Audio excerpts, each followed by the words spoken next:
Thanks. Can I just check that you can see the slides okay, Claire? Yes. Yeah. Fab. Okay, so hi everyone. I'm Nicky Perry. I'm the director of the Brighton and Sussex Clinical Trials Unit. I'm really speaking on behalf of all clinical trials across our region, not just the Brighton one. There we go. And I'm assuming that's moved forward, Claire? Yes, that has. Okay. I was making sure I look and learn. So I just want to clarify what a clinical trials unit is, because some people get them confused with clinical research facilities. So we are not where the research itself happens. We're not patient facing. We're actually units that have been set up by the UK Clinical Research Collaboration, the UK CRC. So I realise there's yet another acronym, but they're an arm of the NIHR.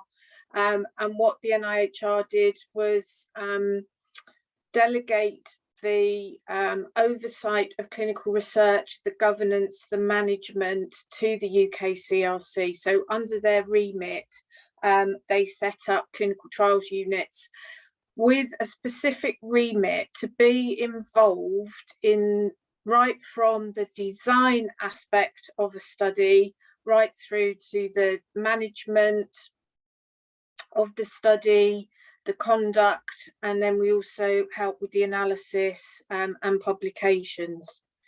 And the other thing to say is, although it's a clinical trials unit and people think randomized controlled trial, that's not always the case. Randomized controlled trials and drug studies are, if you like, our bread and butter, but most CTUs will also take on other well-designed studies as well. So there's a number of CTUs across the country, and in Kent, Surrey and Sussex, we have 2 registered CTUs, and being a registered CTU is really just a seal of a stamp of approval from the UK CRC, and it demonstrates that we're able to perform and with a certain level of competencies, expertise, and knowledge. We have to apply for registration. We have to demonstrate how we work, how we meet the competencies, and if it meets the exacting standards of this international panel, then you get registered. So it's a sort of gold star, if you like. But Kent are also developing a clinical trials unit as well now. So we're a bit like buses. We didn't have one for a number of years, and then 3 come along almost at the same time, but it does give us more choice. You don't have to use a clinical trials unit within Kent, Surrey, Sussex. You might have a trials unit that's got a specific area of expertise or knowledge that you want to use, but certainly we would encourage all of our Sussex colleagues to come to us in the first instance. So really what I'm going to talk about is what support can a clinical trials unit offer you. So we have the capacity and the capability we're a team of people, so we have statisticians. Some CTUs have epidemiologists, health economists, other methodological researchers. We tend to work with other clinical trials units or other researchers for those. And we also have a team of trial managers and data managers as well, who have the knowledge and expertise to provide that study management and data management that is really important. So who can access CTU support? Unfortunately, we're not able to support all types of research. It is very much in line with the RDS. We support NIHR funding streams, MRC, Wellcome, any of the large funding streams. We also do some commercially funded but investigator-led research. So the important thing is that it has to be a clinician / academic who's come up with their own research idea, who is then going to go forward for funding. So a bit like the CRN, it's competitive process, evidence peer review, and eligible onto the CRN portfolio. CTUs are not, all aspects of CTU support has to be fully costed and fully funded. We are funded through trial income. That's how we get to function. So for projects that fall under a research for patient benefit grant, what we can offer is what I call a CTU light, in that you won't get the full level of support. But if your RFPB is a pilot or feasibility study that's going to go on to a much larger study, it's often useful to get a CTU involved, perhaps a statistician as a co-op, maybe a small amount of someone from this. So a lot of my time gets funded at a small level into an RFPB, just so that we can provide some advice and support. We're not able to actually undertake the management and coordination, but we can be there to guide and support. And it also helps when you come to put in for your much larger grant to do your definitive study. So that's where we tend to get involved with RFPBs, if they're going to then lead on to a much larger study. Most of our studies are multi-centre. I think it's quite difficult these days to do studies that aren't multi-centred. So I think that's the other thing to consider if you are putting in, even for an RFPB, is there another clinical site that could be involved to help with recruitment? Because lack of recruitment, poor recruitment, is one of the single reasons why studies fail. And I think funders are really looking to make sure that you've done a robust sort of feasibility to make sure you can recruit. And by having more sites on board, it doesn't always cost more money to have more sites on board, but it is a sort of top tip really that I would suggest you have. The other criteria that is really important is that you come to us early enough. It's another take-home message from this morning, is to it's all in the planning. We need to be involved from the design stage. There's no point getting your grant and then saying, oh, I now need CTU to help support this. That we wouldn't be able to do that. You do need to involve us from the beginning. And as I say, we aim to be involved in the central coordination and the overall analysis, but that might depend on what level of support we're offering. But whatever time needs to be costed in appropriately. So how can a CTU help? So definitely at the pre-award stage. And we work very closely with the research design service. And what we try to do is have a meeting, and I have to say it's probably a lot easier now in the world of Zoom and Teams, that it's a lot easier if we can all meet together, because we have a lot of overlapping knowledge and expertise, but we also have complementary knowledge and expertise as well. So by having us all around the table, and that often includes someone from the CRN as well. And I think that is a really effective use of everyone's time, and means that as an applicant, you're not sort of pushed from pillar to post. If we can all meet together and right from a very early stage, that works really well. So we can advise on statistics, not just sample size. Most statisticians get most offended if all you do is phone them up for a sample size, but also, are you using the right methodology to answer your research question? Have you thought about how your data is going to be collected so it can be analysed correctly at the end? And we can also help with costings. Information systems and data management, as I'll mention in a few minutes as well, I think this is often a slight poor relation in the grant development stage. A lot of people don't always think about how they're going to collect their data, into what system. Are you going to use a validated data management system? And again, if you're going to the NIHR for funding, they will want to see that you're using a robust method for data collection and data management, data storage, and obviously analysis as well. And if you're not aware, there's a validated electronic data management system called REDCap, which your institutions can purchase for free, but you do need some IT support when it comes to ensuring adequate backup excuse me, of the systems.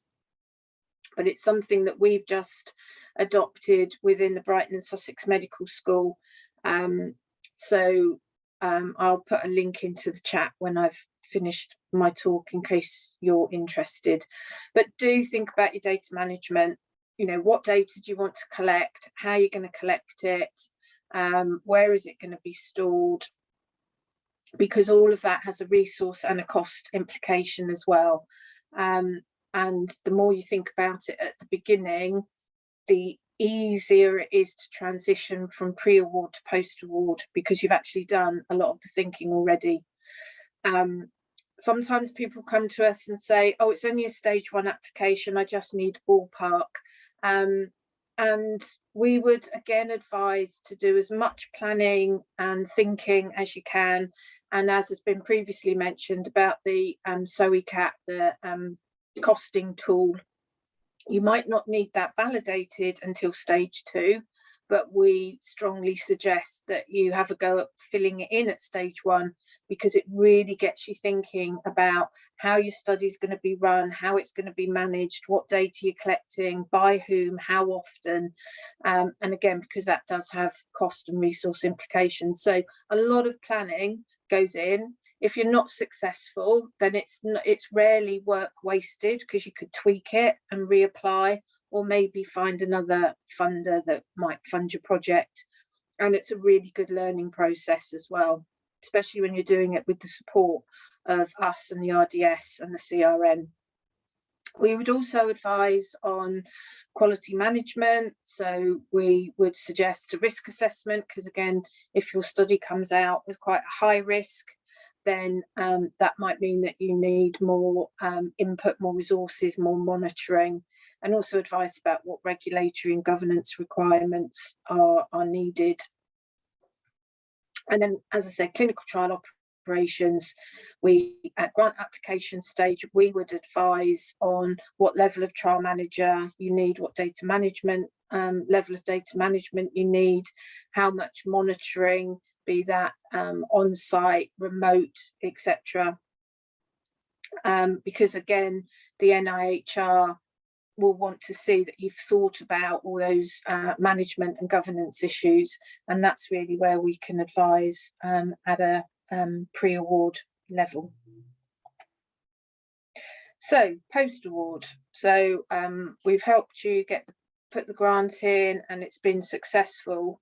And then I think this just, in a way, just demonstrates that you think, oh, I've done the hard work, I've got the grant, and then you suddenly feel completely overwhelmed with all the work that then needs to be done. And actually having a team of people within a clinical trials unit can really help just make you feel like you're not alone. And so what we would then do is help in more detail around the protocol development. And it's not just cutting and pasting from a grant application, it is using the Health Research Authority templates. It's making sure your protocol is fit for ethics and HRA approvals. We can help with the IRAS process and the permissions. Site selections and feasibilities are really important now, to ensure that any sites that you are going to use for your studies can actually deliver the study. And again, it's worth spending that time. People often ask, how much time should I factor into my project plan? and it's always twice as much as you think you need, or in some cases 3 times more than you think you need. So again, depending on the complexity of the study, how many sites, but I would always say to build in a good 3 to 6 months just for project setup. So getting the protocol through through sponsorship, getting it to the HRA, getting all the approvals, getting all your sites set up with their capacity and capability. We're working on quite a large complex study at the moment, and at the beginning the chief investigator said, oh, I can't put in 6 months for setup, that's far too long. And actually now what she's saying is, thank goodness we put in 6 months, because that 6 months is flying by, especially as there's a lot of work that goes on before you even get the grant activated, because a lot of funders will say we'll activate the grant once you've got your ethics approvals, or you need to set up contracts between the funder and your host organisation. And again, all that can take time, and alongside that you're also getting all your sites set up and all your HRA permissions. So again, another top tip, do build in, because if you don't build in long enough at setup, then it's going to push all your other timelines back, and you sort of set yourself up to fail a little bit, really. So again, that's where getting CTUs involved at the beginning can just do those sort of sense checks. And we've got a bit like Becky was saying, they've got lots of experience around the costing template and setting studies up in the NHS. We've got a lot of experience about study management and what it takes to get a study set up to, in a timely manner. We can also help with study project management, setting up trial steering committees, safety committees, etc., etc. So we've become part of your study team, and hopefully take some of the management off of the chief investigators, so you can be focusing on other aspects of the grant. And again, data and stats, the teams work really closely together, and hopefully if they've been involved at the grant application stage, there's not too many surprises. But again, it can take months to set up the design the database, have it tested, have it validated, making sure that all the staff are trained in how to collect the data, how to use the database, developing the case report forms or worksheets, however you're going to collect that data first as your source data. And then they're checking the data on an ongoing basis. So again, there's no point waiting until the end of your study to make sure your data is of a good quality. So having a data manager on board who's checking the data on a regular basis, raising queries, checking any missing or invalid data, means that by the end of the study there's no big surprises, and that the data is then clean and ready to be handed over to the statisticians. And obviously members of the CTU team would be expected to be involved in any publications as well. So here is the list of contact details for the 2 registered clinical trials units, and also I just wanted to highlight the I'm going to see if I can be clever and click on here. No, the clinical trial management course. I'm sorry, I've just realised I'm having some work done in my house, and you might be able to hear it. The clinical trial management training is a course that is run at MRes level at the medical school, but the CRN support 3 places to researchers that are working in Kent, Surrey and Sussex. It's a 5-day course. The link is in the slides, which I know will be sent round. There are still places available for the June module. And if you are involved in research, if you are thinking of being a principal or chief investigator, or you might be one already and you want to develop your clinical trials, your clinical research knowledge, this course might be just what you need. And how often do you get offered a free course? So yeah, do take a look, and I'm happy to answer any questions.